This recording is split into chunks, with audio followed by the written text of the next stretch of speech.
By David Jacobson, Vice Chair of BMO Financial Group and former U.S. Ambassador to Canada. David, thanks for giving us the time. Good to see you, Andrew. Insofar as you can generalize, are the relationships between Trudeau and Biden, are they strong? Not only are the relationships between the president and the prime minister strong, but the relationship between Canada and the United States, which is more important, is strong. You know, I've oftentimes said that there are no two neighbors anywhere in the world that wouldn't trade their problems for our problems. And I know for a fact, knowing both the president and the prime minister and having been with the two of them together, they like each other. They have a very strong relationship, and I can assure you that the President of the United States is extremely fond of Canada.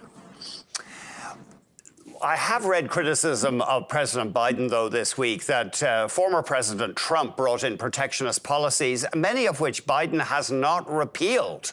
And, of course, we got that Inflation Reduction Act that, it threatens to suck business into the States at Canada's expense. So there are points of friction here.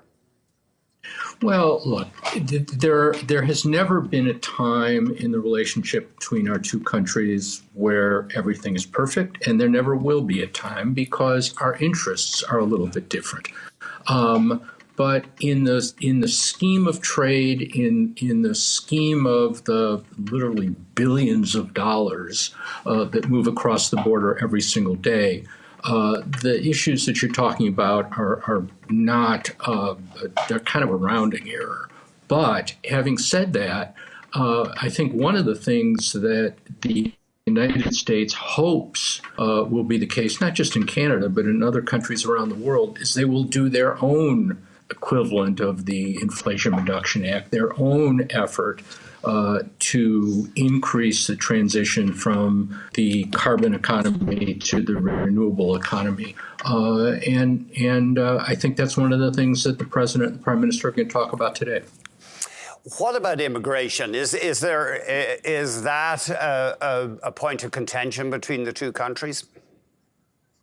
Well, there is this issue of what is called the Safe Third Country agreement, and what Canadians, I think, refer to as Roxham Road, where when people come across a non-official border crossing, they are not immediately returned. And it's true in both directions. I think there will be discussion. There's certainly been discussion in the media that there's some sort of agreement that's going to come out of this meeting. But again, the United States has two borders. It's a border with Mexico, a border with Canada. The immigration issues on our southern border are overwhelmingly more difficult than the immigration issues on the northern border. But again, it's not perfect, and there are things we've got to work out. What would you, if we were to read between the lines here, is there anything that they're going to be very careful to phrase in their joint statement or when they hold their news conference this afternoon? Is there some body language we should look out for example? Well, I think the body language is going to be all good. As I say, they really like each other. There are two kinds of issues when presidents and prime ministers sit down with each other. The president of the United States, quite frankly, has the whole world to worry about. And the world is kind of on fire. I think it's one of the most dangerous times we've faced since the Second World War. And the president typically has in mind in these conversations, not just with the Prime Minister of Canada, but with foreign leaders, to talk about geopolitics, to talk about the world, to talk about the Ukraine and the war in Ukraine, how to deal with the Russians, how to deal with the Chinese. These are kind of win-win topics. Our values are similar, and how we can work together to manage these problems. The Prime Minister of Canada oftentimes, not always, but oftentimes is more concerned with some of the bilateral issues between the United States, which tend to be a kind of a zero-sum game. The Roxham Road issue that we just talked about is kind of one of them, but there are some issues that have been around from time immemorial, softwood lumber, the border, Canadian dairy.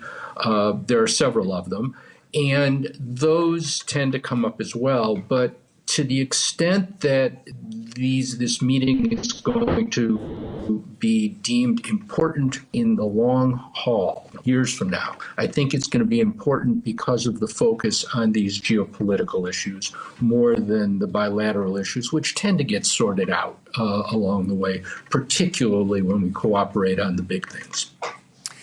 David, thanks for reminding us that we have this horrific war going on in the background and we kind of forget about it, okay, the enormous human suffering going on.